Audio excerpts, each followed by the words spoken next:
Հայաստանի աբսուրդներից մեկը,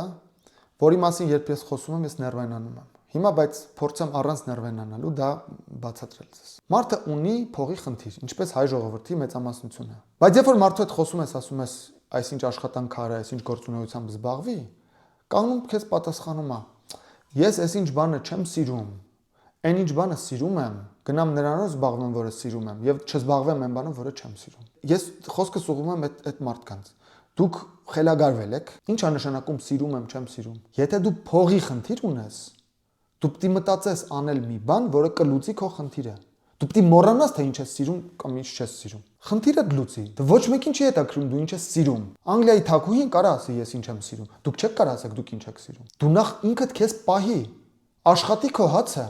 Զարմանալիորեն ես այդ նույն նախադասությունը չեմ լսում այն մարդկանցից, որոնք չունեն փողի խնդիր։ Որտեվ այդ մարդիկ դրել են նպատակ եւ գնում են դեպի իրենց նպատակը։ Իրենց հարց չեն տալիս սիրում են թե չեն սիրում։ Ես չեմ հիշում իմ կյանքում երբևէ որ այդ հարցը ինձ տված եմ ծնվածս օրվանից առ այսօր, հեսա ես 40 տարեկան եմ դառնում։ Այս վերջին տարիներին ես հարյուրավոր վիդեոներ եմ հրապարակել։ Ձեր կարծիքով ես սիրում եմ վիդեո նկարել։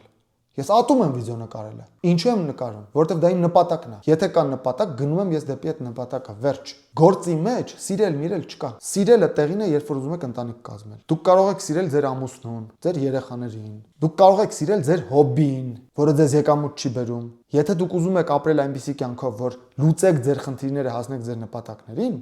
դուք մի կողմ պետք է դնեք սիրել, չսիրելու հանգամանքը։ Դուք պիտի դնեք նպատակ եւ գնաք դեպի այդ նպատակը։ Ես չեմ ասում զբաղվեք մի բանով, որը ձեր համար այնքան անտանելի է, որ ուղղակի տառապանք է դառնում։ Բնականաբար դա նկատի չունեմ։ Ես նկատի ունեմ, որ եթե դուք չունեք ձեր ֆինանսական ապահովությունը դեռ չեք ստեղծել, ձեզ մի պահեք Անգլիայի թագուհու նման։ Ձեզ մի պահեք մեծահարուստի նման։ Ձեզ մի պահեք այն մարդու նման, որը ունի 1000 օպցիա, որ կարող է ընտրել թե ինքը ինչ է սիրում, ինչը չի սիրում, եւ որ ինքը ընդհանրապես ոչ մի օպցիա չունի, բացի այն, որ գնա առավոտից իրիկուն անի որևէ աշխատանք, որը վճարվում է քիչ թե շատ նորմալ։ Ինձ թվում է ստացվեց, որ ես այս թեմայի մասին խոսեմ առանց ներվայնանալու եւ ասեմ, որ մի արեք, դա շատ վատ բան է։ Ինքներդ ձեզ մի դրեք այդ վիճակի մեջ։ Մի եղեք այդ աստիճանի խելագար։